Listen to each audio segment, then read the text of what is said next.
All right, guys, welcome back. Sticks and Stones Unfiltered. Today, I'm happy to have Heath with us. This guy right here has got a long career in fire, 31 years total, 23 years at Fort Smith. Yeah, correct. 23 years on a paid department in a different state. Right. And how many years you got volunteer? 31 total. 31 and 7 in wildland? Yeah. Okay. Well, I've known Heath now for about 5 years, and it's been a good 5 years, and I've actually learned quite a bit from him. So This is a two-way street, brother. We had Right. a lot of fun. Yeah. So I'm looking forward to. I appreciate you driving down too, man. Hey, yeah, that's cool. I'm glad to get the invite. That was and you just got back into town from Yeah. the fire out west, right? Yeah, we've been out west for the summer working. Got back about a week ago, so Did you take anybody else from Oklahoma with you? No, just me this year. Okay. Didn't have any other takers with us. All right. Cool. So where were you born at? Where were you raised at? Man, I'm like the guy that didn't just like stray too far from home. I was born in Sallisaw, Oklahoma. So, Okay. That's like 20 minutes down the road from where I live at Gore now. And pretty much raised there most all my life. Moved to Texas for a couple years. My family kind of chased my dad's job a little bit then. What'd he do? He was construction superintendent. Oh, okay. Built McDonald's, Sonics, stuff like that. Okay. And so we wound up in Northeast Texas for a couple years, and then got to come back. They kept their place that was up here, and we got to come back. So got to finish out high school where I started, kindergarten at. So that was cool. So did you grew up in Gore? Yeah. Oh, okay. Pretty much. Good fishing there. Yeah. It's kind of a cool place to be. We got the Arkansas River, the Illinois River. We got Kerr Lake, Ten Killer. Of course, everybody knows Ten Killer. And got the great fishing. We got striper. Got the Illinois River. We got trout. Yeah. I've never caught any trout there, but I've definitely been in that river quite a bit for training. Right, and it's a cold son of a bitch. It is cold. People don't realize like that. That's why the trout can make it there. That's it, coming straight out of the bottom of Ten Killer, man. And it's some gigantic striper coming up from the Arkansas end of that. They're beautiful. Yeah, beautiful striper there. Lots of late night fishing there for striper if you want to. Yeah. Well, I'll have to come down. You have to show me. Yeah, a good come on, spot. man. Yeah, we'll go. We'll find some good holes there. You're definitely going to see me fidgeting around. My back has been giving me hell all day. I understand. This weather doesn't help none. No, if it would make its mind up, Right. we're hot, cold, like, just go one way or the other. Yeah, just let us be. I got knees and ankles that have got parts in them, and it's like, the true old adage of How old are you? me. Yeah. I'll turn 53 next month. 53? Yeah. I didn't know that. I thought you were, like, just a little bit older than me. No, You're way old. No, I'm kidding. I was like, I'm like ancient, man. I'm like 1 foot in the grave. Hell no, you're still getting around. You're still very active in the fire field, too, for I that. try to be, when we're out west, I usually got a crew of two 20-something-year-olds, like early 20. So, my mind says, well, I'm 22 also. And, of course, at laying in camp at night, my body's saying, man, no, you're not. Yeah, that next morning, it definitely tells you. Yeah, you're past the half-century mark. You need to chill. Yeah. Out west will teach you, anything in the wild land. Any fire camp, you're about to learn a lesson. That's right. One way or the other. That's right. But, okay, so you born Sallisaw, raised in Gore. What did you go to college or no college? Trade school? Or? No college. I went to Votech, took auto body while I was in school, there, just for something to do. Yeah. And then went to graduate. Was going to join the service. Me and a good friend of mine that is a fire marshal in Muskogee. Grew up together forever. We were going to join the service. I was 18. He wasn't. His mom wouldn't sign the papers. So, that kind of kiboshed that. So we'd like, well, we're going to go to trade school in Oklahoma City. We're going to go be airplane mechanics, Okay. And so, we moved up there, country. Oh, you guys tried it? Yeah, we did it. We lived up there for like a year. Uh-huh. Hated the existence of living in Oklahoma City, coming from a small town. That's a huge change. It's a big change, and we just like jumped up and did it. Wow. There wasn't like a real plan until we got there. How were your parents with that? My my mom supported it. My dad was like, "Hey, you guys do whatever." You know, of course, they were good with me going to the service if that was the case. But we were trying to go on a buddy program, so Yeah. you know that wasn't going to pan out for us. But so I was like, "Hey, yeah, if you guys are going to go do this, then You you're time to get a job. yeah, Yeah. You Yeah. know, so yeah, we were working, trying to go to school, working, paying rent for the first time in our lives, getting that whole in-depth adult experience. Yeah. You know, It's weird that toilet paper and toothpaste just doesn't show up at the right, house. right, But- and there's not just magic food in the Yeah. the kitchen. You know, The It's refrigerator does yeah. not suddenly refill like, itself. right. It's like, damn, we got to shop. It was definitely a culture shock for me when I got out of the house. It was like, this kind of sucks, you know? Right. And you're always looking forward to it, you know. Yeah, My daughter, she's been out of the house now for I think like 3 years, and she's adjusted well. She got a good job too. that's good. And, That makes a difference. But my son, he is. My son is about to get a taste of the real world. He's a senior right now, and I think it's going to be a culture shock when he gets in somewhere. Yeah. He's wanting to go to, I think, Southeastern. That'd be awesome. Right now, he wants to go to Southeastern. Right. It may change somewhere else, but Well, hey, as long as he goes somewhere. yeah, you know. he's got a couple buddies, and I'm like, get ready, fellas, because I think it's going to be a culture shock for them too. Yeah. It's a whole different world when mom and dad aren't around and there's not that quote unquote safety net. Uh-huh. Things are cool. I can always just Yeah. crash the house. Yeah. Well, we definitely. I'm looking forward to watching him. It's been crazy watching both the kids when they transitioned, but now I'm like, this is gonna be. He's the last one. It's an empty nest after he's right, out. You know. right. So, I'm hoping he flourishes like my daughter has. That'd be good. Yeah. That's cool. And it's a whole different feeling when the house is empty. You know, it's just me and my wife now. And we had our grandson with us for a long time. He lives in Dallas now. He's 20. Well, he'll be 23 this coming up week. Okay. So yeah, it's a lot different. You know, he's been gone for a couple years and trying to just, you know, that transition's different when it's just the two of you. You know. Right. You just walk around the house naked, I guess. I don't Yeah, know. whatever you want to do, you know. It's Yeah. like you don't have to worry about anyone bothering you. You know, it's just How does your wife handle it, like when you're gone now, like when there's nobody else there? so it's pretty cool. You know, the whole time was on the structure. We worked a 24 on, 48 off kind of deal, and so you know the good thing then is, I think probably any spouse once they get adjusted to that, they know every third day they got their day. Yes. You know, so it's Yes. kind of like, you know, and if you're around home too long, they're kind of like, don't you need to go back to work? Yeah. You know. Are you off again this shift? Yeah. Golly, it seems like you've been home a long time. You know, Yeah. you've been home 2 days. So, but she does really well. She was used to that, you know. And then when I retired from the structure and started going, you know, out west, it was kind of like, hey, you know, probably the longest we had been apart before then was when we were on some sort of deployment with a department. You know, 14, 18 days. Yeah. Been gone as many as 100 days Really? during the summer on fires out west, and so yeah, it's a little different for her. Yeah. There's the whole, hey, this broke, what do I do? You know, and it's like, well, you know where the key to the shop is, so I'll walk you through where the tools are, and Yeah. we're gonna do this. And of course, man, I'm not a techie. And so I like really suck at the whole Facebook thing, Oh, yeah. FaceTiming, you know. Yeah. And so it was like once we got that figured out how I could do that, it's like, yeah, if you'll show me what's broke, you know, I'll walk through it, you know. But yeah, she does good. It's always kind of a cool thing. And, How old were you guys when you all got together?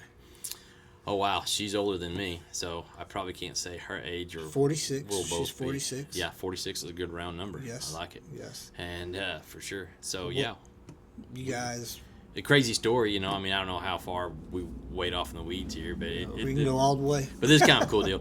Man, I was an industrial electrician before I was a firefighter, and so that was kind of how we met. She worked the toll gate, the Muskogee toll gate, and I was working at Fort Howard on a paper mill up there. Okay. And so it was just kind of one of those deals. Is you know, I kind of out a girlfriend at the time or whatever, you know, just mainly working, trying to make bank. Yeah.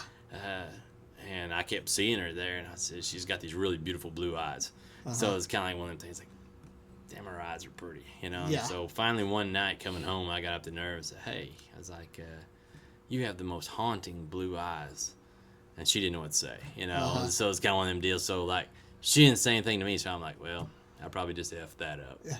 Kind of deal, you know? Yeah, you gotta try. You gotta try, you know? Yeah. And so I paid my toll money and I went on. And so, you know, probably 3 months went by. And I was coming through late one night there from working a bunch of overtime. And she's working, it's like 3 o'clock in the morning. And I'm dirty, nasty, you know, from working. And she's like, hey, does that date offer still stand? And I'm like, what? She's like, well, when you asked me about that, I was like, well, hell yeah. Yeah, hell matter yeah. of fact, yeah. it does. Yeah, it can. And so, yeah, we just No kinda, expiration date. yeah, that's right. And that was like December of 96. Really? And so, yeah, we, a few weeks later, we went out and went and seen the Christmas lights. And that kind of become our thing every year to go see on our highest Christmas lights. And so that's how we got together. And just... That's cool. So she's been around for the whole ride of emergency services. Dude, yeah. She's, the first couple years that she wasn't there, those first couple, but honestly, I don't have a cool story how I got into emergency service. It's a pretty selfish deal, dude, really. My folks had got divorced, and their place was sitting empty, and I was staying in it. Up there, they had a house and some acreage. And I started getting concerned, like, man, what happens if this thing catches on fire? There's nobody here when I'm gone or, you know, during the day at work. Right. And so guy said, well, why don't you join the volunteer fire department? He's like, then you got a key to the station, so you can always come get a fire truck and put your house out. Right. So, I mean, yeah. That's kind of the crux to how I got into fire service was like, in case your house caught on fire. in case my house caught on fire, you know. Yeah. And so then as it kind of evolved, it's like, man, this is a pretty cool deal. I like doing this, you know, being able to help. We had a pretty small volunteer fire department at the time then, and you're the first one on the podcast to say that, but I do know several guys here locally that are on their local volunteer fire departments for that reason. Just so you got a key to the station. Yes. Yeah. That they live a couple blocks from the station, and I don't know if that's selfish or what, but I mean, it's pretty smart to me. At the end of the day, I'm still willing to go put your house out. Yeah. Just the same as I'd put my house out. Right. You know, it is not going to change me any. Right. Well, so that got you the volunteer side, into it right there. Kind of got your feet wet with it. When did you decide, like, hey, I want to try to make this a career? So, like, I guess it was probably 98, somewhere in there. That same friend of mine that's at the fire marshal, me and him had worked together as electricians. I mean, we went to school. We'd just done about everything together. Right. We'd kind of veered off separate paths. He'd went to work for the railroad. I was still doing industrial electrical work. He came back in off the road. He'd just had a couple small kids, and so his wife was like, hey, we probably need more home time. And so he got on the fire department. He tried to get on at Muskogee, and it was a good thing. I don't know if I can say that name or not, but anyway, you know. So, worked out good. He got there, got talking to me and said, man, he's like, this is a killer gig, you know. You're 1 day on, 2 days off. You can still do whatever you want to do, kind of deal. And I was like, that looks like that's a pretty cool idea, you know. And so I started thinking about it. So I applied up there, and came out 6th on the list that year. They hired 5. Oh, yeah. So I was like, okay. And then so somebody said, well, hey, why don't you go over and try your luck on the other side of the border, the big town on the other side of the border there. And I was like, and at the time we were racing stock cars and doing stuff and just like really, you know, like most firefighters, got an adrenaline problem. Oh, yeah. You know, it's just one of those things. And It seems to run hand in hand. It does. And so, went over there, didn't know a soul, didn't know anybody, you know, anyway, took their test. You know, it's crazy. There was, like, I don't know, 300 people to test for 14 spots back then. and luck of the draw, come out like 8th on the list that year. A couple guys didn't take it, so the first round in 2000 of their hiring got on. You got on in the first round? In the first round, yeah. Man, that's a rarity. Yeah, so yeah, it's kind of crazy. We all started on Valentine's Day. Really? Yeah, so they call Well, that's weird because my last day at work was on Valentine's Day. That's pretty cool, right? The day I got hurt was on Valentine's Day. Was on Valentine's Day, yeah. Yeah. Because I can remember leaving the house and I was like, yeah, my wife's probably going to be pissed. I'm going to work Going today. to work, yeah, right? Yeah. And then when I showed up 3 hours later, she was like, what is going on? What's I told up? her, and she's like, yeah, I told you. So, but, Valentine's Day. That's crazy. Yeah, and we so they called us the Valentine's Boys for a long time. I guess there was 5 of us that got hired then. Yeah. At that time, and we had a certain captain. He was just like, y'all, every year he would be like, Oh yeah. give us the little Valentine hearts flowers. Oh and yeah. stuff like Yeah. that. The good old fire department rousing. Exactly. Yeah. What when you left, you had 23 years in from Fort Smith. Yeah. How many of those 5 guys were still there? 2. So there were still some there. Yeah, Okay. there were still, one guy had medicaled out. Another guy, he didn't make it a couple years, and he transferred and went to Northwest Arkansas. I was there, and then one of the guys that I roomed with, and me and him were really good friends, he had became the fire chief. He had made Really? it all the way to the top. So, yeah. Wow. What was the manning like over there? So, yeah, we had 3 to a truck. All the trucks. What about like daily manning So or station numbers? We had when I came on, we had 10 stations. Really? Yeah, they added one while I was there. I think in the works to add another one pretty quick now. Yeah. But, 3 guys to a station, 7 man at a ladder crew station. So you had a pumper and a ladder, and so I think there was 100. Damn, that's good manning. Yeah, That's good manning. we never wanted for help. It was Right. a pretty cool deal the way things were. We always had enough hands there. Their staffing was good. Mm-hmm. Eventually, the ladders were only staffed with 1 person. Eventually, they got it staffed with 2. Yeah. And I think maybe now they may have it 3. There may be a captain on the ladders now. Really? Yeah. That's cool. That's cool. They were pretty proactive. Did you guys run a bus too, or no? No. The city didn't maintain an ambulance. It's a private contract there. Okay. But we worked hand in hand with them. Right. everywhere, Yeah. Well, I mean, man, everybody's well, a lot of people now there's a big push to run those buses with the fire department, Right. and I am. Anybody that asks me, in my opinion, don't count for nothing. But that's the best way to kill your fire department. 100%. Where I came from, it was. Man, I'm going to tell you, I agree with that 100% because we all signed on to be firefighters. Mm-hmm. We didn't want to ride the ambulance, and I mean, I know it's a necessary evil. It's a numbers game at the end of the day, and I get that it's a budgetary deal, but yeah, doing. I was cool with it with being having my EMT and everything like that, but it definitely for us where I was from, that ambulance came first and fire came second. And there's a famous quote that floated around my department is, "We're an ambulance service that dabbles in fire," and it was the most correct quote. After that, my last 5 years there, that's the best quote that could have summed it up. Yeah, I mean it was so. Our manning was horrible, but if we were staffed for the day, we'd have 9 people on shift, running 4 stations.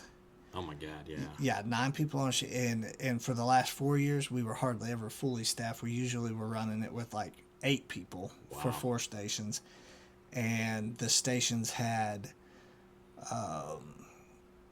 all of them at least had a pumper and an ambulance. One station had a ladder truck, an ambulance, and a brush truck with 2 people. So I say, how the hell do you drive that? You know? Well, we used to say everybody drive your own vehicle. Right? So I mean, it looked. If you looked down the street and you saw us, we looked pretty badass. Looks impressive There was coming. a whole lot of vehicles. Now, if you were looking for people, not so impressive. Yeah. But It's like, where's everybody at? yeah, and man, we did a lot of good though with even with the low manning. I mean, like I give kudos to the guys I worked with because Right.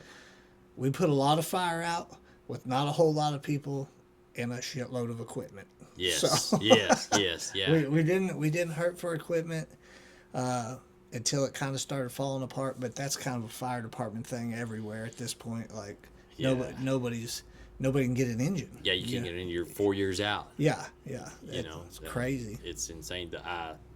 I was on a ladder my last few years there. Me too. Great place to be. Yes, know. it is. Get to do a lot of cool stuff. But they were replacing our truck, you know, and the city, the powers that be, somebody knew better than, I guess, the firefighters. Somewhere above It's us. weird how they know more about what you need than the firefighters. do. Exactly. You know, the people over there pushing a pencil and riding a desk. But, you know, we had a ladder truck that was not very many years old. And they decided they wanted to get a new one. And so they said... They just had money to throw at it? Not really. Oh. It was just somebody, I guess, trying to play cards somehow, you know, and make it work, or wanted something new and shiny under their regime. Right. I'll put it that way. Right. So, yeah. There's So, always somebody trying to buy something to get their name plaque put on it. Man, tell me about that. Yeah, 100%, brother. I'm like, It's like... literally nobody even... In 10 years, nobody's going to know your name. Hey, one of the best, yeah, exactly. One of the best things I was ever told, and it was by an old fire captain. He's like, you want to know how long they'll remember you on the fire department? He said, how long does it take you to pull your hand out of a bucket of water in that hole to fill up behind it? Yeah, I believe it. He says, that's how long, that's how long you're going to be remembered. He's like, whatever, if you're doing this for,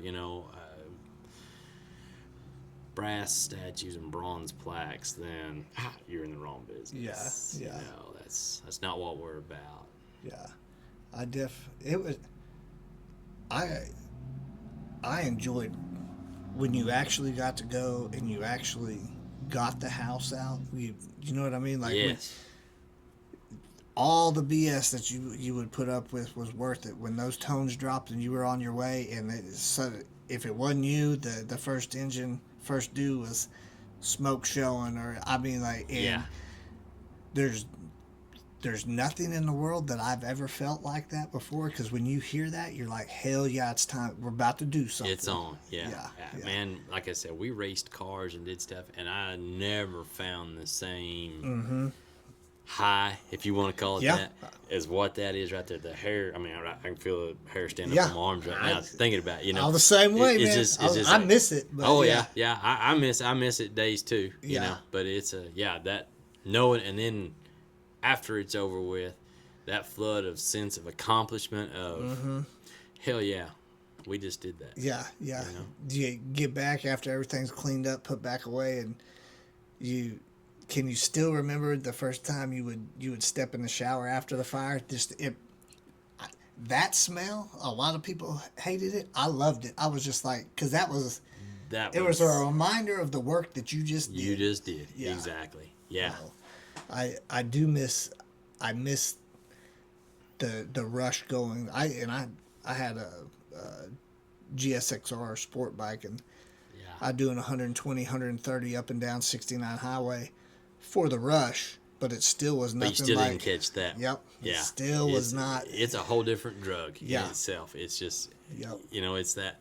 I don't know if it's the fact that you're going to help somebody.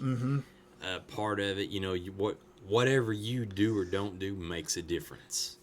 100%. And how good is the team you're with at that point? Yes. Yeah. That was Yeah. good times, and people don't understand if they haven't. If you haven't lived it, it's hard to describe, put words. Yeah. People. It's just, it really is. Well, I don't even know why I just dropped the F-bomb, but anyway, yeah. Hey, that's cool. Yeah. What did you rank did you end up retiring with? Man, I started a firefighter. I stayed a firefighter my whole career. Really? My whole career there. I had the Okay. the opportunity to promote to driver. You know, we're what they call pipeman is a firefighter. So you got pipeman, driver, captain, battalion. You know, over there. But probably how I say it. I guarantee you're about to say the same thing. Go ahead. Yeah. My vocal Yep.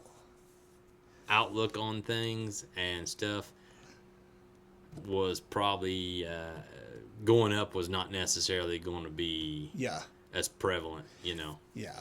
Even though I mean, there's some stuff went on there that a couple times I was told, like, you know, if you'll chill on this, I guarantee you'll make this. Mm-hmm. And I can't. Yeah. Yeah. It's just what it is, you know, and that's not. My ability to stay quiet is very limited. Yours and mine both. And the amount of, if you're doing people that I care about wrong. It's zero. I'm gonna talk shit to you. I can remember sitting in the administrative office and chewing some asses, and I didn't have the rank to chew it. Yeah. And I caught him in a lie. I mean, I caught him in a lie, and I'm asking. I had the highest member of the department I was at sitting across from me, and the second highest sitting on a couch next to me. And I'm asking questions. I'm interviewing them basically. Right. I'm just trying to test the air to see what has happened out here. And one of them says something and the other one agrees with it. And I look at my phone and I'm like, well, that is exactly not what you said in this text message. Yeah. And it was so crazy. It was just like, you can't call me a liar because I have the proof right here. Right, 100%. So then it's awkward for all of us. Yeah, You know? because now nobody knows, you know, where do we go? Yeah. What do I say? I can tell where we go. You don't promote. Hey. That's what you don't do. You don't get that promotion. But you know what? I wouldn't change it. I wouldn't. Hey, that's me. I was happy where I was. You know, Yeah. how a lot of people say, man, you need to do this so you can be up here. You need to be in this role. You need to be in that role. You know, and it's like, I can't compromise who I am and where I'm gonna go. Mm-hmm. For something I'm not cool with, you know. So what's that saying? Is better to die on your feet than live on your knees. Yeah, exactly. I unfortunately live by those words. I mean, I did too. You know, I don't regret it though. I mean, right. I can remember, and I don't know how you feel about unions or not, but I was like a union VP for a while. So I was union guy too. Okay, so, yeah, well, so there's no worries. There, once again, Yeah. you ain't getting promoted. But so,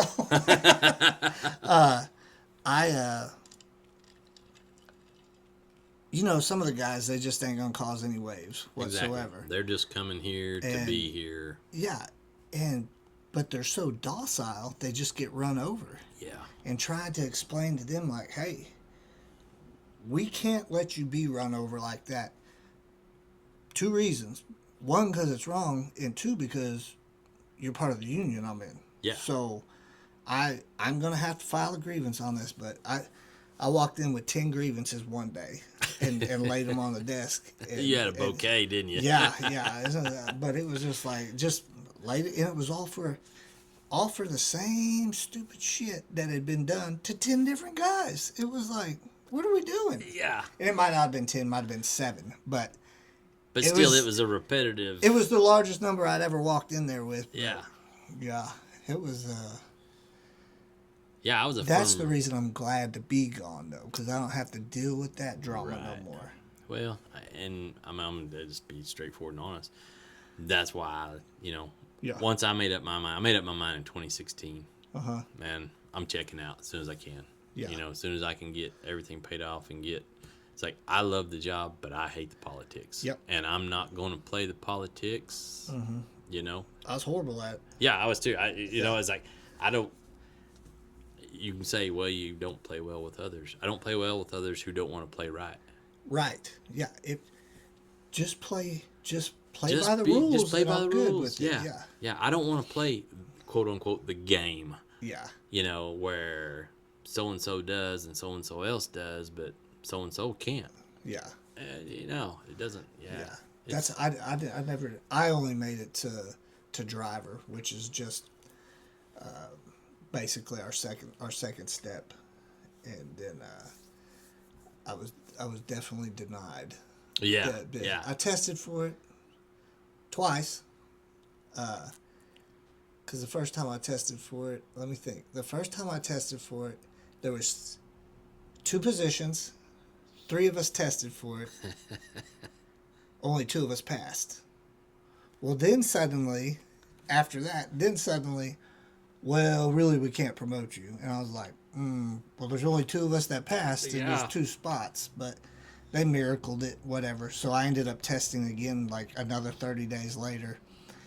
But the best part about that was the other guy that tested with me then, the one that failed, Yeah. he tested and he passed. So he had an automatic, this is yours. And then in order for us to do a test, we had to do, you had to have 3 people to take the test. So the other guy, he tested, got it automatically. The second dude that passed, we always wondered who was the most hated. Right. Was it me or this cat? We knew it was between the 2 of us. Yeah. And so my score's still standing. And they had brought this cat up from, and I like him, they good buddy of mine. Yeah. But in order to test for lieutenant, you had to be driver. Ah. Unless there was nobody eligible, then the senior firefighter could test for lieutenant. Oh, really? So this is how well I was liked. This cat got promoted directly from firefighter to lieutenant. Holy shit. Yeah. I was like, no, and Wait it was, a minute. yeah, it was hilarious because like, I can't remember if he called me or I called him, and it was like, congratulations, bro. He's like, yeah. He said, I can't believe we had him in that position. I was like, I know he had to give it to one of us. Like, Yeah. But we definitely know who the most hated Who was. the most hated was at that point. Yeah. But it was pretty funny. Like, and everybody was like, how come you're not pissed at him because he got? I'm like, well, I ain't pissed at him. Like, Why'd be pissed at him? I yeah, mean, he did it. Yeah, I ain't mad at that dude at all. I just, it's hilarious to me that's how it played out.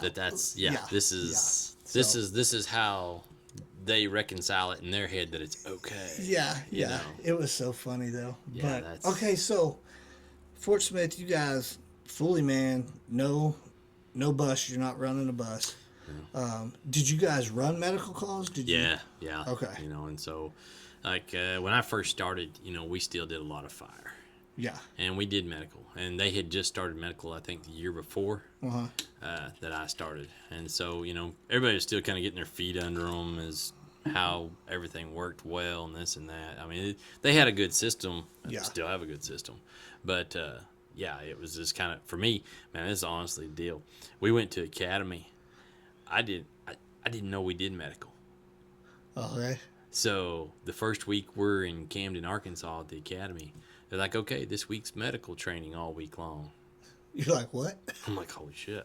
I'm like, you know, I know how to put a Band-Aid on, you know, and I know how to, you know, pull a splinter out. But, you know, I'm not the guy that knows how to jumpstart your ass with an AED or anything, you know. I mean, I'm not that guy.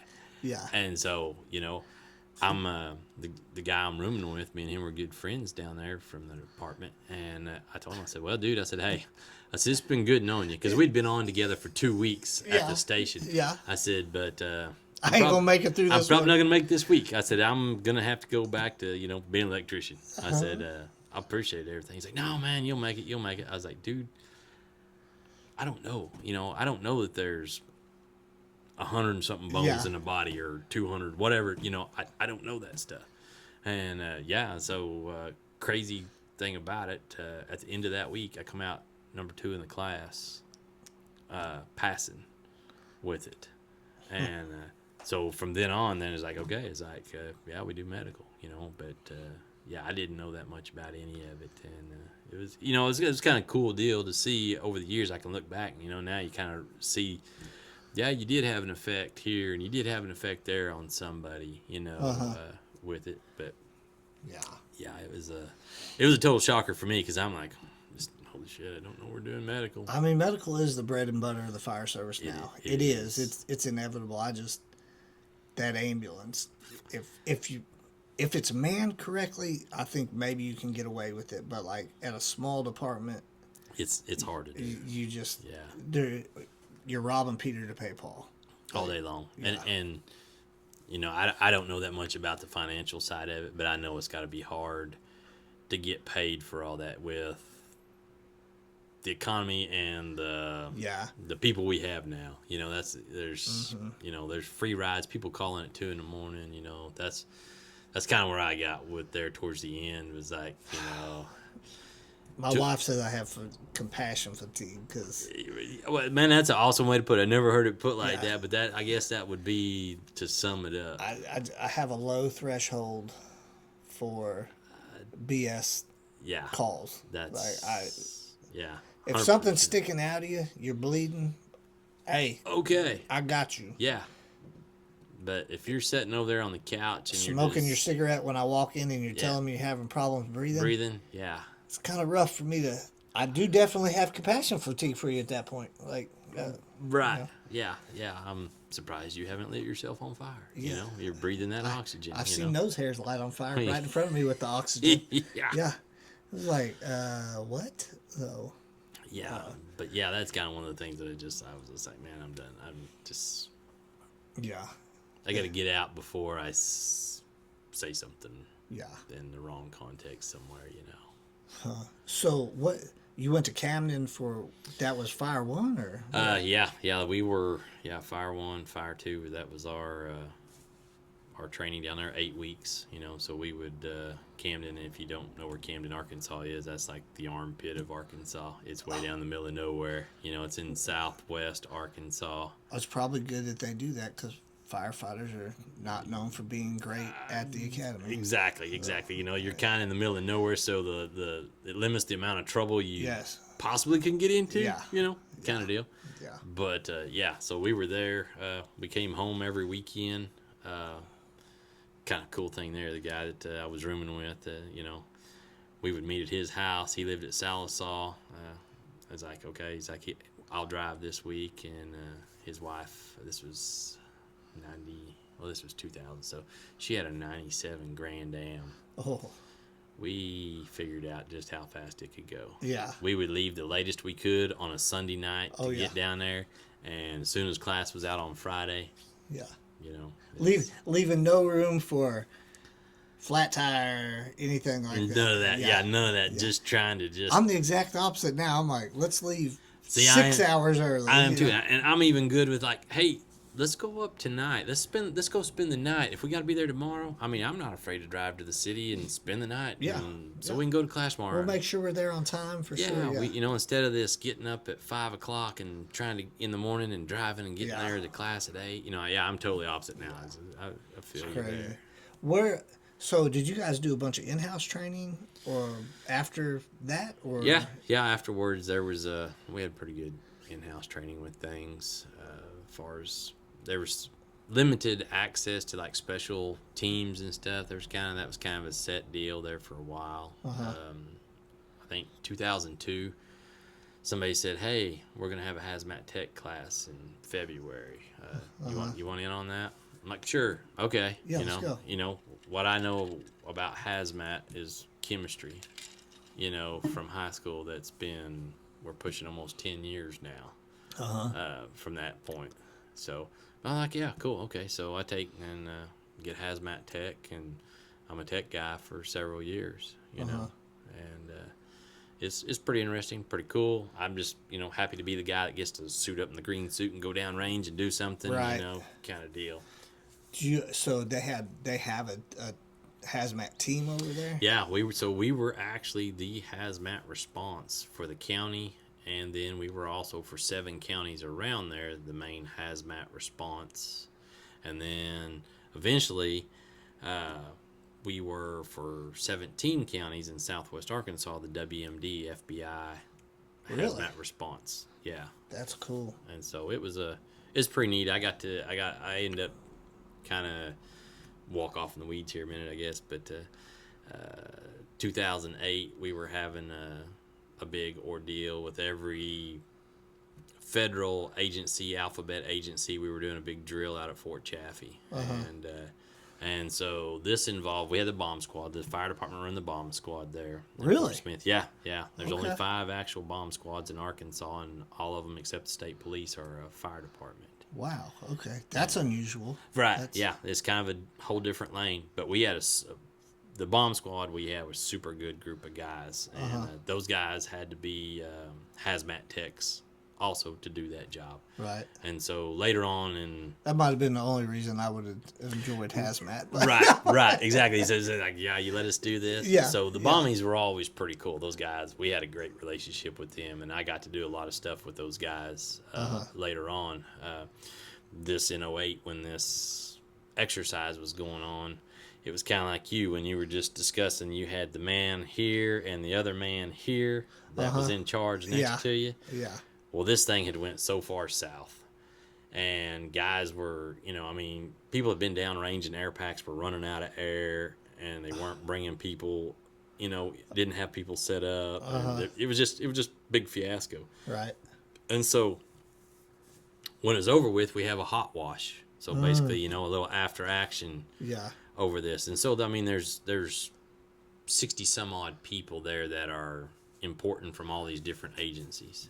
Right. And so they're going around, and I remind you, I'm still just a firefighter. I'm just Oh, yeah. just a guy riding on the back of the truck, And I've got a battalion chief with probably 30 some odd years on one side of me. Just happened to be where I pulled up into the circle, Right.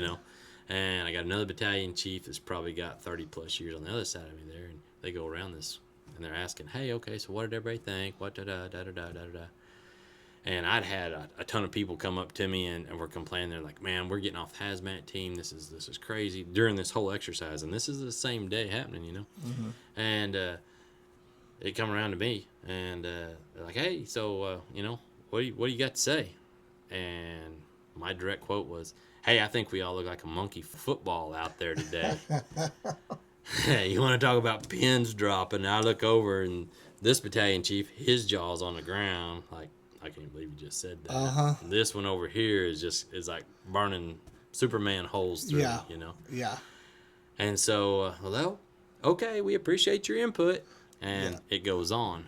Well, next shift, as soon as I come to work, it's like, We need to see you in the office. or Bannock, you need to be downtown at 7:30. I've been there. Yeah. I've been there. And I'm like, because I just said what I said and I didn't think any more about it. I was in on one of my days off. We were doing this deal, and so that night when I went home and just did, and the next day I carried on. Then next day I come back to work, not thinking I'd caused any kind of problem. Yeah. Anywhere. Yeah. You stirred the pot big time. Oh man, it was like enormous. I spent several hours downtown in the chief's office over it, And I had been at the same station with my crew. We'd been together for 8 years.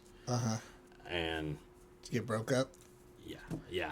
They pulled me out. They left them alone, but they basically said, hey, okay, you think there's a problem with the hazmat team and there's a problem with the way it's run, then we're going to move you to the hazmat station and you help figure it out. What's wrong? I'm like, man, I'm just a dude that got in a suit. Yeah. I don't have the I knowledge. was just telling you what was up. Yeah. You asked my opinion, I told you my opinion. So here we are. And I got here in a Wade for that. And so then I was like, well, okay. And I was over there for just a little bit and got called back down to the office again because hey, this doesn't work, this doesn't work, this doesn't work. Actual physical equipment doesn't work. Monitors. Oh, yeah. I definitely feel what you're saying right here. So keep on. Yeah. So stuff. Hey man, when was the last time this was calibrated? This is supposed to be calibrated every year. Oh, how long have we had it? 5 years. When's the last calibration? The one that came with it. When do we pressure test this suit? Yes, exactly. Yeah, this whole deal. How And, come these nitrile gloves are disintegrating? Yeah, they're sticking together. When I pull them apart, the fingers. You know, it's good to know that that shit happens in other places. It goes, too. man. It Yeah, does. It yeah. does. I damn, yeah. Yeah. So what happens? You end up staying there? Or? So yeah, I end up, I go down there and I said, hey, look, we either fix this, you allow me, you give me the reign and the authority, whatever you want to call it, to start fixing these problems, or send me back. Send me back to where I was. I was on the south side of Station 8, and is a super great station to work at. It like runs in with everybody. Get a lot of car wrecks. It's a busy station for the south side. And I got moved to Station 3 over on the north side then, where this was all at. And it's a busy station too. Yeah, it is when you get separated from your guys that you've been with. Yeah. And they know what they're doing. 100%. I mean, there's a reason for that. Yeah. Yeah. Yeah. That's what sucked because, you know how it is. You get with the right group of guys. Nobody has to say anything. When the bell goes off, you know what everybody's going to do. When you get on the truck, when you get to the scene, you know exactly. Yeah. Nobody says anything. You just do. When you're with the right guys, it's not even like you're at work. Exactly. There was times in my career where I was like, shit, I'm going to see my boys. I'm going to hang out and have fun. And, I look forward to going to work. We got to work. We took care of our stuff we were supposed to take care of. The job got done, and then it's boy time. I mean, like you can be out in the bay, like we just do all kinds of crazy whatever. stuff. Yeah. And that's how we were. Our captain lived like 3 blocks from the station. Had a huge backyard, grew a huge garden. And he would be like, "Hey, let's run over to the house and let's get some stuff for lunch." We go over there.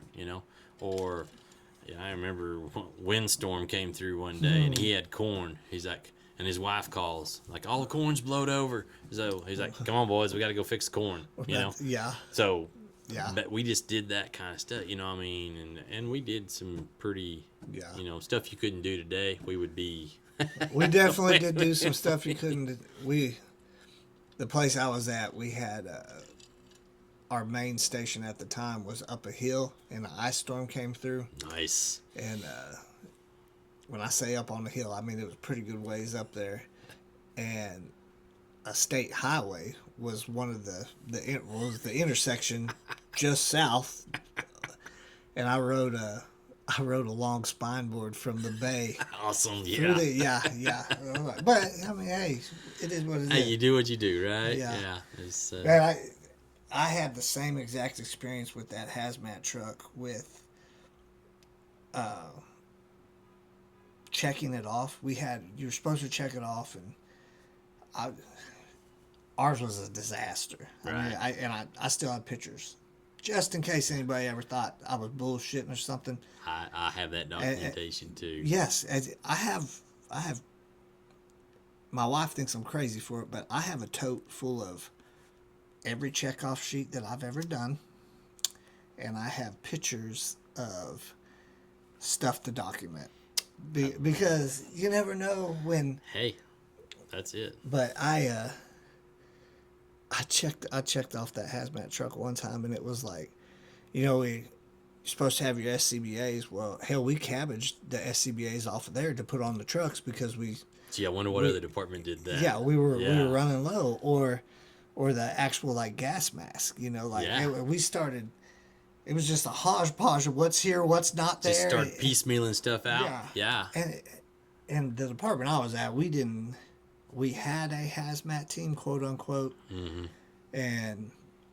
but it was a hodgepodge of, like, I think we had to have a minimum of 10 guys on the whole department in order to have we were a regional hazmat team, which is scary as hell, but and that was what we were too. So but yeah, so you go into, we had a toolbox. When I first started, that toolbox was full of all the cool stuff. Yeah.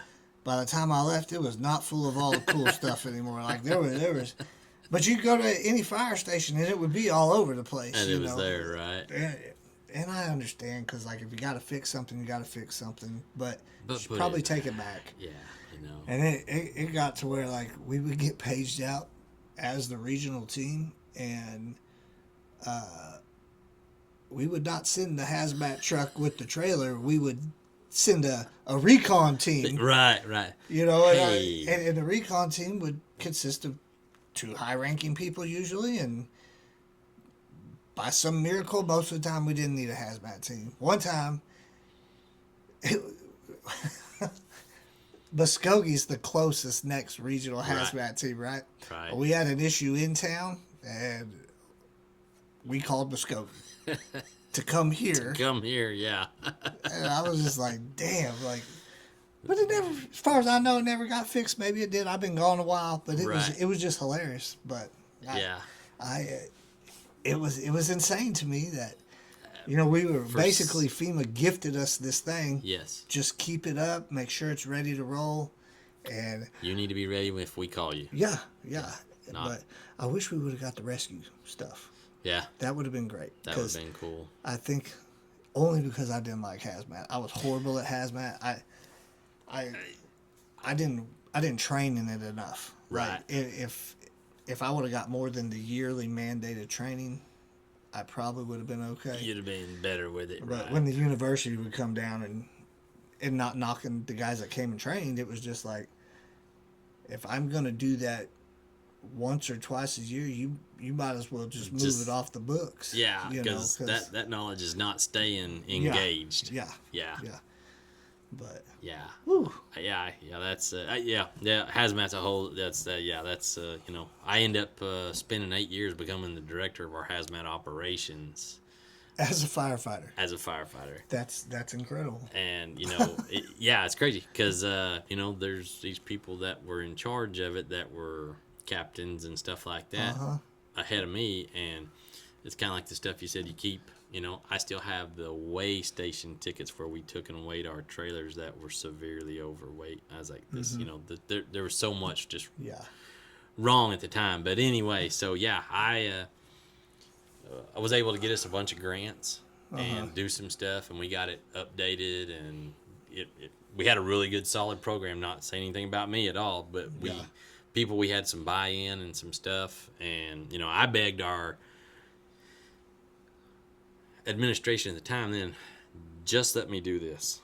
Let me step off the truck and do hazmat. Just let me do that. And no, we can't do it. No, we can't do that. Yeah. Because this is a full-time job. I'm firefighting, and while I'm here, I'm doing this. But then guess what? When I leave on my days off, I'm still doing this. Yeah. It doesn't quit. Yeah. You know, and I wasn't asking for a 9 to 5 job. I was like, I'll still work my 24 hours, but let me just concentrate on and do this right here. And no, you know, and there's a lot of row about that. And and we got grants, and we had a real nice big 40-foot trailer and had a F550 to pull it and everything, and got some really good stuff to. Was it from FEMA? No, we actually got a grant. A state grant from it, and the white and gold one. Yeah, ours was through Homeland Security grant money that the state got and then was divvied up. So that might have been ours. Don't hold me to that world. I can't remember if it was FEMA or state, but that's I know it was a big trailer. Yeah. And then we started out with like a F550, and then they said that it was too small, and they sent us an International to tow it. Yeah. And I loved driving that International. Yeah. It would, if it wasn't hooked up, it would get up and go. We had lights and sirens on it. And there's a guy that's still at the department to this day. The first time he ever ran Code 3 was in that International truck. And we were going to help on a medical. And I told him, I was like, buckle up. And here we go. Yeah. But it ran. It was quick. I've been looking on some of the auction sites at some of the hazmat vehicles, because I'm like, if I could find they don't have any miles on them. Yeah, they're 10, 15 years old and 20,000 miles maybe. If that. Yeah. And most of that was out of the station, pull back around, Yeah. pull it in, or Go, hey, we gotta go get fuel it up. Yeah. Yep. I think ours got used more for the extra fuel capacity it had. If we had to, if for some reason we had to stay on scene with one of the pumpers, we Yeah. would go over there and Yeah. use the Use the fuel fuel out off of that. it. Yeah. So That's- you did you get to do any like deployments or details, like special assignments? Like, did you get to go out of state any with Fort Smith ever? Yeah, or- yeah, we went. We responded to hurricanes a couple different times. We went down and provided, 14 days. Did a standard 14 14-day deployment, and hung out down. We were at Hurricane Harvey and we were at Hurricane Ida, Okay. and I think Ida was 18 was the last one I was on there. And so, yeah, it was pretty cool. We got to go down there and man their stations in a parish, a little place called Chack Bay, and there, and another place called what we would say Choctaw. They say Choctaw, Louisiana. So we were in Louisiana at that point, and yeah, it was funny because on our way down Did you tell them they were saying it wrong? yeah, exactly. Yeah, I was like, no. hey, we got this Choctaw, and they're like, oh no. They say chata. Yeah. Like, And so we go on our way down there. There's so that was a good thing. Kind of being the hazmat guy, I got to go on a bunch of different things like that because they're like, okay, if anyone's going to be exposed to stuff, then it's that guy right there. yeah, you're the guy. You're the canary. You're Yeah. right. Yeah. And so Man, we had a guy that was super smart on hazmat, and he promoted way far up in the ranks, but he was super smart in hazmat. and that was me. I wasn't. When I started into that, and I'm not going to say I'm smart in it now, but Yeah. after I got moved over there, and they said, okay, this is going to be yours, and this is, Yeah. I spent all of the spring and part of summer of 2009 in class somewhere in Yeah. the United States, trying to learn all the disciplines. You had chemical, biological, radiological. Where'd you go for all those? Man, I went all over. I was in Anniston, Alabama. I was in Was Colorado. that through Homeland Security? Yeah, the free Homeland classes Security. you can go to there. Bunch of that, yeah. Arkansas, believe it or not, Arkansas is like a great state for hazmat training. They do, back then, they did tons of training, and they brought classes to the state, Yeah. and, chemical ID classes and different, I can remember. It seemed like when I first got in, there was a really big emphasis on the hazmat training. Like when the university would come down in the state, it was very interesting trainings to Yeah. me. It was very, very like hands-on training. But then it got to where it was like I was about to be PowerPointed to death. right. And I was yeah. like, well, with my company, like, if we do a PowerPoint, it's going to be short, It's short, yeah. to the point. We're Yeah. going to cover safety stuff, and then If let's you've get got your hands. if you've got an hour PowerPoint in one of your classes, Yes. that's a long PowerPoint. Yes. I mean, and that's what's cool. That's what gets people. But that's how a lot of this was. And hazmat, I know it's dry. I instructor for the state over there. For And- Arkansas? Yeah. Really? Okay. Oh yeah. I didn't know that. Yeah, since 15, I think, or wait, no, 13. I guess since 13. Been doing that, and so pretty cool. I think how many books are there? The ERG, the NIOSH, what else is the most common ones? Oh man, yeah, that's probably two of the easiest ones to remember. But then there's Jane's chemical book, and there's if All you the want to know, apps coming out now. pesticides. See, that's the great thing is, like I said there again, like we were talking earlier, I was not a techie guy, but as things were coming out, you Yeah. know, and it is what I always said, and it's true too. If you teach class, you always learn something. Yeah. You know, I'm not just there to teach you. I'm going to learn something. And that's how a lot of these folks were. They started showing me these apps and different things. I'm like, hey, yeah, Yeah. there's Wiser, there's Marplot, Cameo, all this different stuff. And it's like, yeah, this is cool. This is what you need to know, But guess what? Don't get rid of the book. Yes. because Yeah, when it goes down, guess what? that dies. Yeah. Then what do? You don't know how to, figure anything out. So it's kind of. Did you guys on any of your like your deployments to the hurricanes? Did you guys have communication issues? Oh yeah, it's guaranteed. Yeah. It's always. They got to where they started giving us, each one of us would we'd get a sat phone. Really Yeah. nice. Yeah. So Yeah. but that was through emergency management. Yeah. So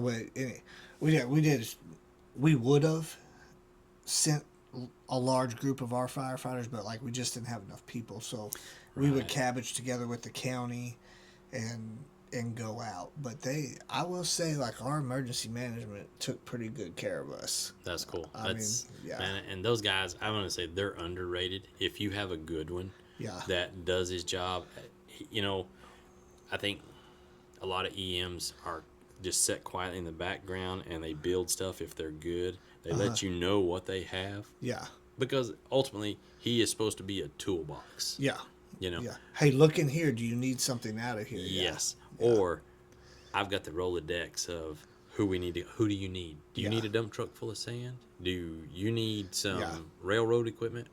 I got their number, And a good guy like that, that was, we had some good EMs over in Sebastian County, and they were good to work with stuff and easy to work with because the hazmat team was actually the county funded team there. Fort Smith just housed it. Right. And but we didn't. It was made up of all Fort Smith fire people with it. But that going and doing the deployments was a good thing. And that's cool. Always interesting. Yeah, I always enjoyed going, and I was amazed at the amount of other places that sent people. Yeah. I mean, like, you get to a staging area, and there would be 40 different engines, or a lot of times we paired up with the police too. So I mean, like, there are 40 different vehicles in a small staging area from 30 different places. Yeah. And then you get to a large staging area, and there was everybody. I think acres. the whole world sent one person at least. Right. Yeah. We went to the Moore tornado. Okay. Yeah. The second one. And I was on the SWAT team, multi-jurisdictional team at the time, and they sent a message out to the team, and they're like, "Hey, they need some people up there. Are you guys ready to go?" And I mean, at least half the team was like, "Hell yeah, let's go!" Yeah. So everybody goes home, gets their stuff, and I can't even remember where we rallied up, and we take off, and a Norman police officer that used to be in the county. He actually worked at Krebs, but he had moved over to Norman since, and he was a motorcycle cop. Oh, cool. And he met us and led us through all the stuff. And when we pulled up to that staging area, and we staged there and more, but there was everybody. I mean, like, everybody. Yeah. And I'd never seen so many 5-gallon propane bottles in my life everywhere. Everything was covered in gray from insulation, but and here's all these shiny vehicles, like, and everything. Yeah, just tons. a sea of emergency response. Yeah. Everybody wanted to help, and that's one thing too. Like, you don't see a natural disaster over here where we don't have a line of people trying to help. That's what's cool about the part of the country we live in is, I mean, there's always people willing to help, and and a lot of times it's just a phone call away. If you don't know, I mean, you guys had the tornado come north of here not too long ago and hit a couple little towns, and people are just like rallying, calling, "Hey, what do you need?" Yeah. I've got a department that's got 5 chainsaws. Do you guys need them? Yeah. Or do you need the people to run them, or do you just need the saws? I mean, they're not. Yeah. That's what's always been cool about. Yeah, and then it's like, there's a group out there. I'm not really going to touch on them much right now, but I've been looking at getting involved with them because they actually said that the company that 918 could, in natural disasters, actually run under their umbrella. Oh, wow. And we would just have to bring the training documentation to say whoever. So what we're sped up. if it works, it might be a pretty cool deal. That would be good. Yeah, they're still checking some stuff, and I told them, I was like, well, even if because I didn't even mention anything like that. I was kind of approached you. I was gonna sign up myself. Yeah. And they were like, well, your company, like, if you've got everything that you can put a team together. And I was like, well, I can put a SALT team together quick. Like, Just yeah, are we talking 5 to 6 people? Because I can do that, and Yeah. we got the equipment. And they were like, yeah, like we'll have you come out for a SAL day and make sure everything's good with you guys. And I was like, well, okay, cool. Yeah, So yeah, but we'll see if it works out. It'd be good if it is. that'd be cool. Yeah. If it is, I'll call you. Yeah, Like, yeah, I'm in, man. Yeah. You know, I'm in. I know. That's what the one that, that it kind of goes back to that feeling we were talking about earlier on a structure fire. Mm-hmm. When you go to that deployment and you go to those places like that, you kind of get that same rush or whatever of, hey man, we're doing good. Yeah, you know, we're about to do something to help some people. Yeah, this. At the end of today, when we go to lay our heads down, we're going to say, man, we did a good day. You know, we did something productive today with it. And so, yeah, that's cool. That's I don't think you ever, if you have a, I need to be a servant to people. You know what I mean? Yeah, not a slave, but I need to. Yeah, and there's a distinct difference there, and there's Yeah. a lot of people want to mistake one. I've had people serve me Yeah, when I was in a bad spot, so I owe it. You know what I mean? Exactly. Like it's a man. There's not too many people look at it that way, and I look at it the same way too. It's like, hey, every time I can pay it forward to somebody else, it comes back to me or my family. Yeah, 100%. Somewhere, you stop and help someone change a flat tire somewhere down the road. Your wife's headed somewhere, and the car breaks down or runs out of gas. There's somebody magically shows up I'm with you. and fixes it. I mean, it's like, it's cool, but that it's that old adage: you do a good, you get a good. Yep. You do a bad, you get a bad. Yeah. So what you dish out is what's going to be on your dish. what comes, yeah. And I'm like you, and there's not a whole lot of people that feel that same. Is like, yeah, I want to serve people. That's where I feel the best. Yeah. It's like, yeah, I can do this and I can do that. But So let me ask you this then. And I'm not throwing rocks or anything at anybody. No. But does it ever irritate you when, and it shouldn't irritate me, I don't think, but does it ever irritate you when something happens like that and these people go to help and it's Facebook post after Facebook post after Facebook post of, this is what we're doing, this is where we're at, this is what we're doing, this is where we're at, this is what...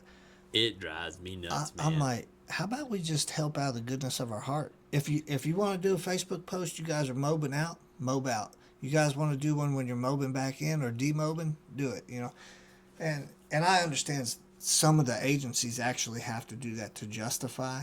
Right. But I wouldn't want somebody coming to my house to help me in a time of need and putting that shit all over Facebook. And then doing this selfie thing. Yeah. It's like, Yeah. come on, man. Really? Yeah. That's like, now, yeah, if it's somebody's worst day, we go help them. You ain't Just- gotta. yeah, you don't. Go You need help. to let anyone know that you did it. Yeah. We go out west every year, and maybe after season's over, you'll see me post a few pictures on Facebook. Hell, I wasn't even on Facebook until probably 5 years ago. Yeah. Something like that. I mean, there again it goes. I'm just not that techie guy. Yeah. If you give me a grease cert and a 9/16 wrench, brother, I can help you all day long. Yeah. But to set me in front of that computer and tell me to do this, that, it's tough Yeah. for me to. I'm definitely not. I'm not telling anybody don't take pictures. You know what I mean? Like, Right. Take your pictures for your memory. Take your because you should. You should definitely remember what you're doing. But The world doesn't need to see it. I mean, if my house is blowed up, don't put that shit Don't on put it on, Facebook. yeah, Like yeah. I don't need that. Like Yeah, and in today's, You know, that's what's bad about today is communication so instant with everything. Someone gets there and your house is leveled and they're putting it on Facebook and you haven't even found out, or you haven't even got a chance to tell your wife. Yeah. And she just happens to stop on lunch break and pop up open her phone. Yeah. There's the cats laying dead in the yard and the house leveled. Yeah. Well, you see it all the time. It literally happens every day with car wrecks. Right.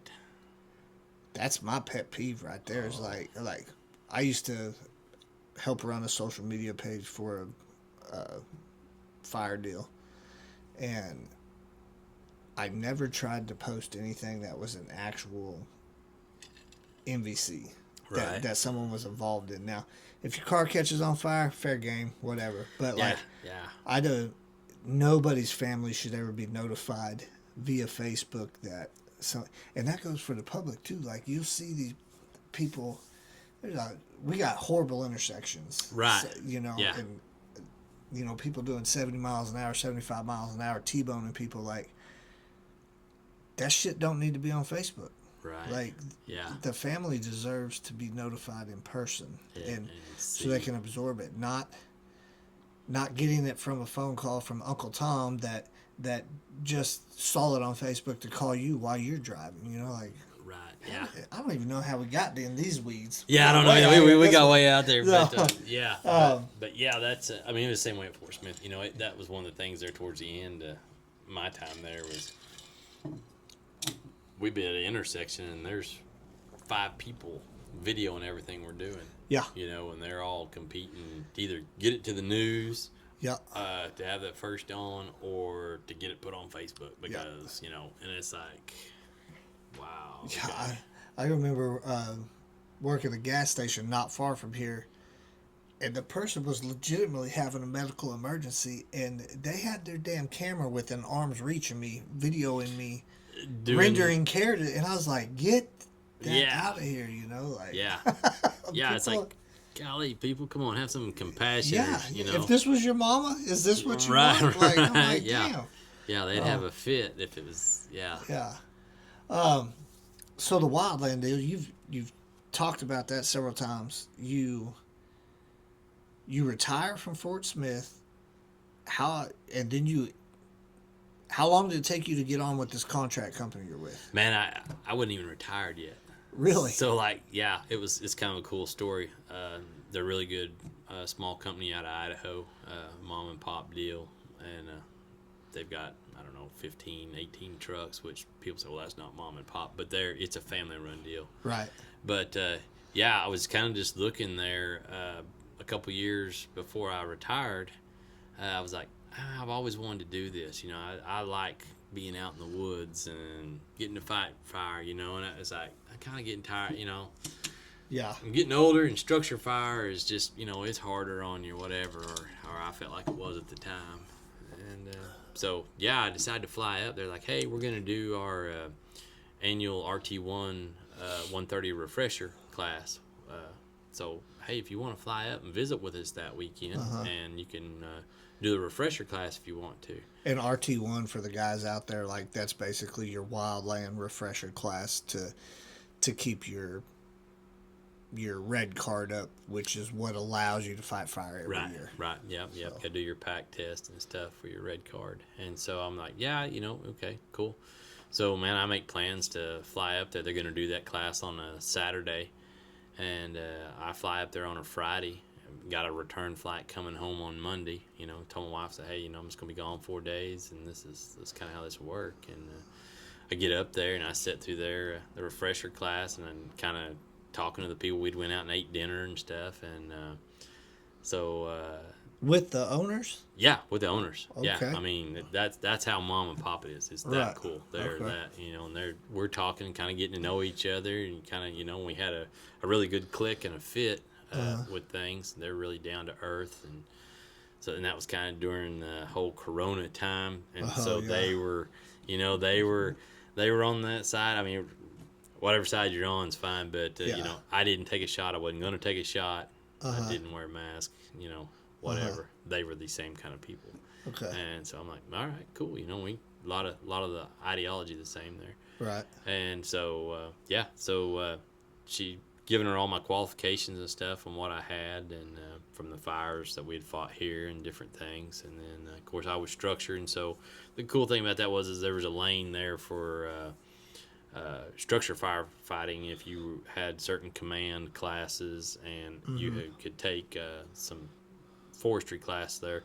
You could cross over. Crosswalk it. Yeah, crosswalk to an engine boss position, which is basically a guy running the truck with the firefighters. So anyway, I gave her all my supporting documentation and stuff, and the next day they were doing the pack test and stuff, and I was just kind of joking around, and there was a huge fire going on at the time. It was early in season. This was in April, and they were actually getting some trucks sent out on assignment, and they didn't have all their people quite spun up available yet, because usually it's late June, early July when that really kicks off. And I just jokingly said, "Well, man, if you had all my paperwork, documentation and stuff done, so we get past this pack test, and heck, I'd load up on a truck and go." And Hold my beer. yeah, one of those good things. And so I just kind of said it in jest. And that night, one of the owners called me and says, "Hey, I've got your documentation approved. We need you to leave in the morning, to get in the truck and leave in the morning." And that morning she's talking about, I was supposed to be getting on a plane to fly back home. That'd be a very long 4 days. Yeah. So I call my wife. I say, "Hey, you're never going to believe this." I said, "They've got a truck they want to send me on." So she's like, "What? Are you serious?" And so there was a fire in New Mexico at the time. We love New Mexico.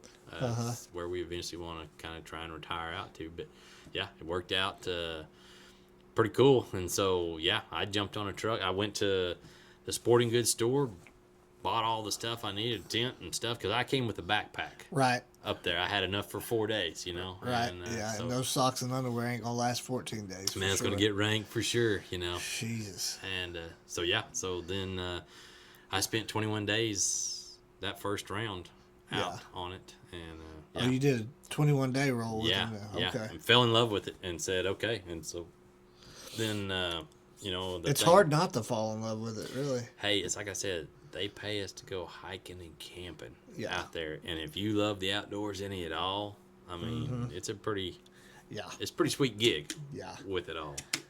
Do they have tenders? I think I could be a tender driver, and I got my CDL Class B. Let's see what's That's up. it. That's it. That and I'll be 100% honest with you, Robbie. That is ultimately that's where I'm headed. I'm riding a truck with 21, 22, 23, 24-year-olds. I'm over half a century, and like I said earlier, the mind says yes, you can. The body says I don't know. So hold on just a second. Yeah, and that's what I tell those boys. It's like, hey, they're like, we got to get up this hill. It's like, I'm gonna get up there with you. You guys are gonna beat me up there, and it's gonna be straightforward. Yeah. But you know what? I will get there with you. You're not gonna not see me. Yeah. You're not gonna best me at it. I'll be there. But that's eventually my goal is to jump on a tender and hang out for a couple more years on it. Well, and I mean, really, I think the tender, like, that's, you're still gonna get to go see stuff. You're still gonna go. You know what I mean? Like 100%. And it's. I think that's a vibe I could still pull off. Oh yeah, you could. No worries about that. You could do that. So. Yeah. And there's a support tender and there's a TAC tender. And a TAC tender, you get to have a firefighter with you, and you get to still actually go out be close to fire line, and Yeah. I'm good at dumping water. That's it. Yeah. I can drive fast, look concerned, and open dump water. the valve. Yeah. Oh Lordy. Okay, so we had to take a break. Technical difficulties. That's right. Or really just a battery switch, not difficulties this time. But so on the wildland deal, your first roll, you go out there for 4 days, basically for an interview and to kind of see what it's like. And next thing you know, you're there for 21 days. Yeah. My wife would have freaked out. She's very understanding, but I don't know if she's going to be that understanding for me. Right. Yeah. Mine was a little shocked. Big deal was, man, I had just traded a couple shifts out at work. I was still, I'm still full time and at the structure department, and so I'm like calling saying, hey, super cool deal. It kind of worked out for me.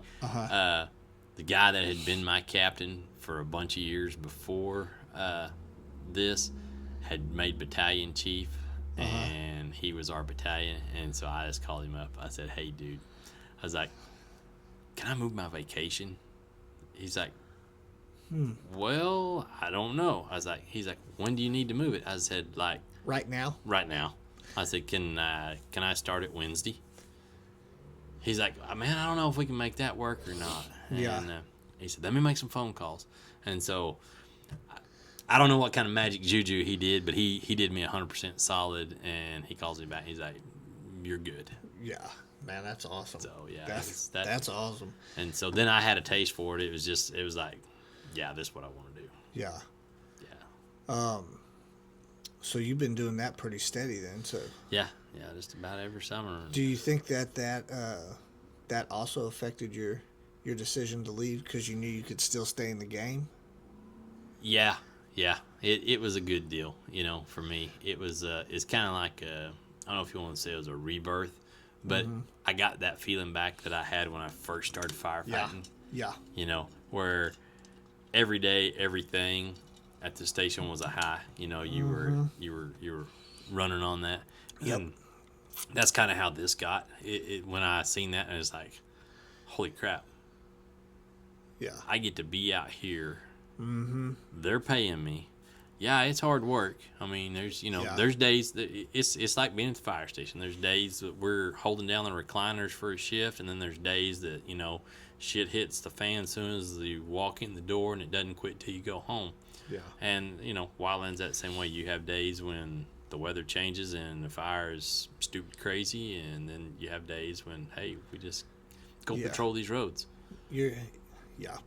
There's everything. Yeah. There's everything.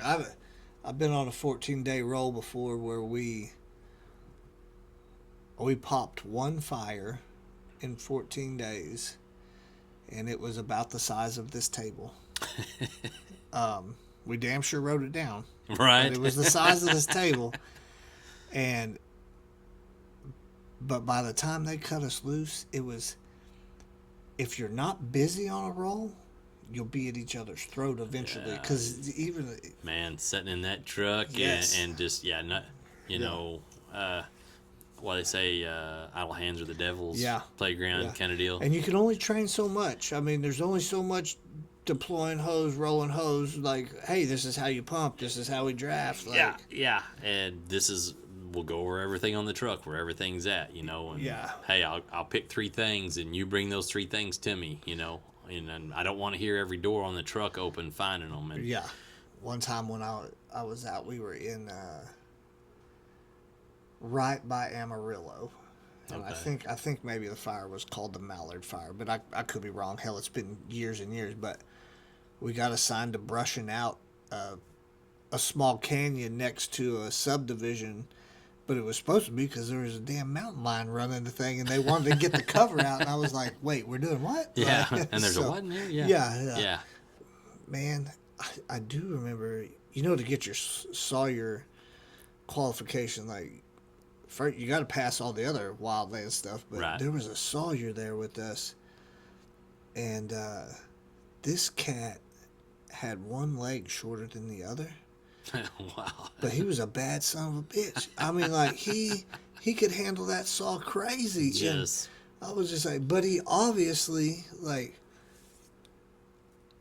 this was a dude with some kind of special need or whatever you would call it. Yeah. And it didn't bother him. It wasn't a handicap, I can tell you that, because his ass was working. Making it? Yes. Yeah. Like, so, yeah. I remember that. I was like, and he was from somewhere, maybe Oregon or something. That's the crazy thing about wildland, too, is because it's almost like on the structure when you're doing the disaster relief stuff. Like, but you can go to any wildland fire, and there might be dudes there from all over. Yeah, I mean, there might be 20 states represented. Yeah, you might see, you may be sitting in New Mexico, Arizona, Texas, wherever, and there's people from New Jersey and Oregon and California, Idaho, North Dakota, Minnesota, I worked with some dudes from New Jersey. There was 3 of them, and they rotated in. Like, their details started, and they were like half done when we we were all bunked up at the same hotel. Okay, But, yeah. I lucked out. I got a lot of hotel time. Man, that's golden stuff right versus there. camp Yeah. time. Yeah, like I would definitely say that. Hey, if you steal it when you can get it, you know. Yeah. I did appreciate the hotel bed over the The thermarest mat. fire camp. Oh man, the most disgusting I've ever been in my life was at fire camp. 100%. It's But it was okay because everybody else was disgusting. But yeah, I just kind of one of the after a little bit, it's you get past. It's kind of like having a new truck. Once you get the first scratch on it, it's okay. Once you get past day 2 or day 3 of not having all the normal facilities, you're just like, nah, okay, fuck it, send it. Yeah, you know. Yeah. I got real good at baths with baby wipes. That's Great it. with them. Yeah. Yeah. But and I don't know why. I mean, hell, I've never been a squeamish dude or anything like that. But I thought the baby wipes were so disgusting after I didn't want to touch them. I was just like, damn. Oh, like, that's gotta be nasty. Yeah. Yeah, but it's just me. I just wiped it off of me, so it can't be that damn bad. But right. Man, it's just the grossest I ever felt in my life.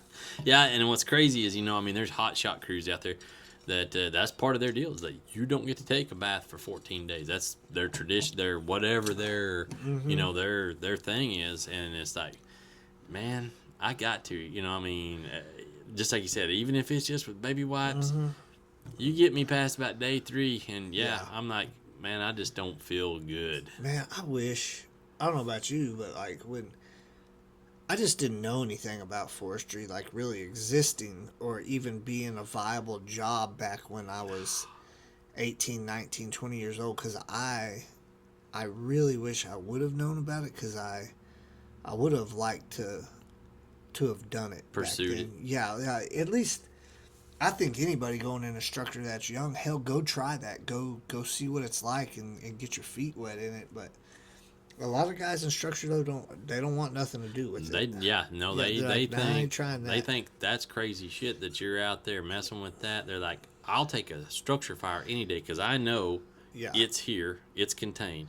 You go to that wildland, there's no guarantee that it's going to keep going this way today. Yeah, where it went today, it ain't gonna go tomorrow. Yeah, I was some of my good friends that I made were in the, of course, fire service in general, but like I don't reach out that often and like call people, right? Especially if, and I shouldn't be like that, but like if they're in my town or within, I might shoot them a text or something every once in a while. But like I legitimately will get on the phone and call some of the guys that they're no longer here. They've dispersed. They're fighting fire in other states and stuff. Yeah.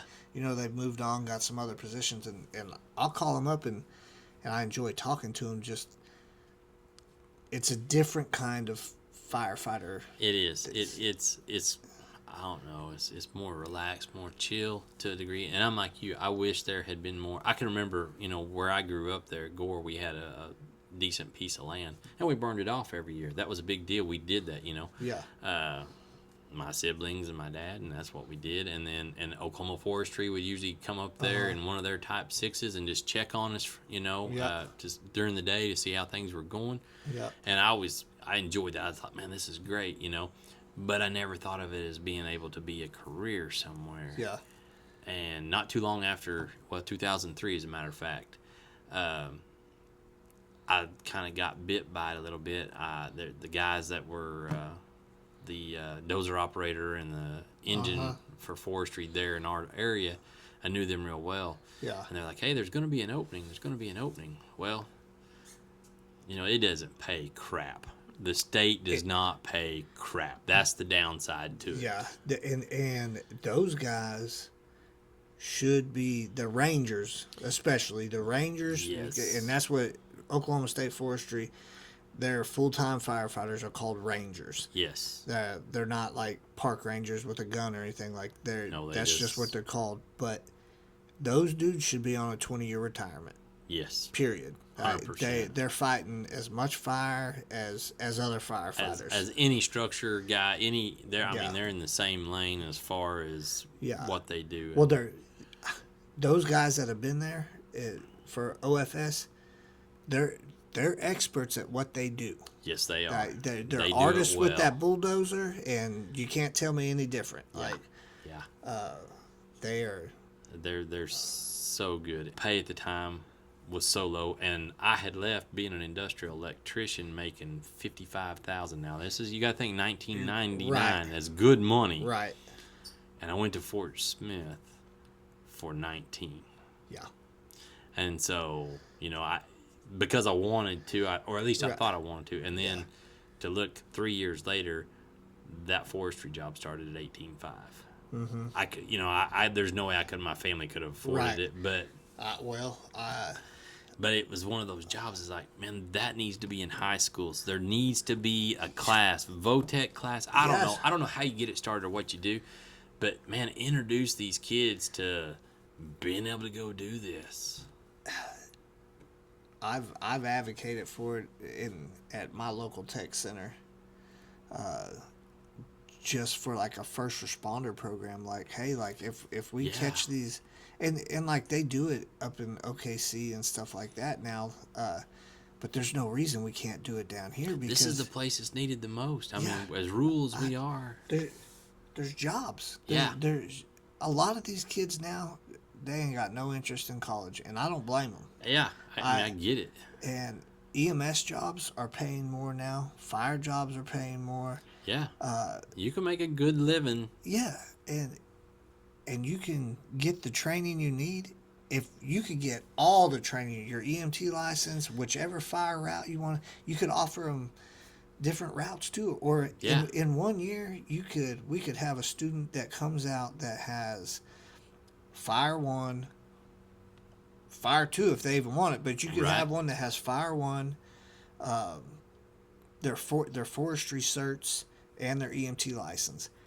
That kid, boy, girl, whatever, I promise you, will get hired. Will get a job, yes. Because if they can pass that PAC test, they can pass. They can pass an agility test for the most part. And, that's like tech centers in general in Oklahoma, like, that's their job, is to get these kids trained up or adults trained up to be able to go find these jobs. Well, we're talking about 12 months. What, they're actually in school 8 months? Yeah. I mean, it's possible. And it could be done. And then they don't even have to stay in Southeast Oklahoma if they don't want to. You can go out west. You can go anywhere you want. Right. Like, I mean, you guys, here in Southeast Oklahoma, even Eastern Oklahoma, where I'm at, the availability to the job market as close to us. I mean, you guys aren't far from Dallas here. We're not far from Northwest Arkansas there. There is... I met 2 Dallas firefighters yesterday that live in Oklahoma. They were in Tallahena eating at the same restaurant I was. Really? Two Dallas firefighters, Yeah. And so, it's available. You could still, I don't want to live in Dallas. I want to still live at home. But, you can commute. They got schedules. There's a bunch of guys here from Tulsa. Yeah.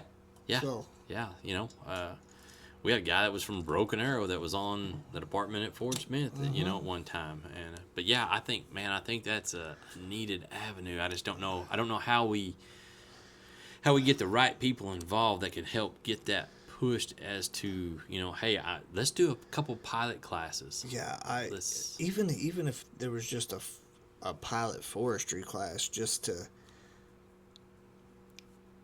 kids want, there's enough people out there.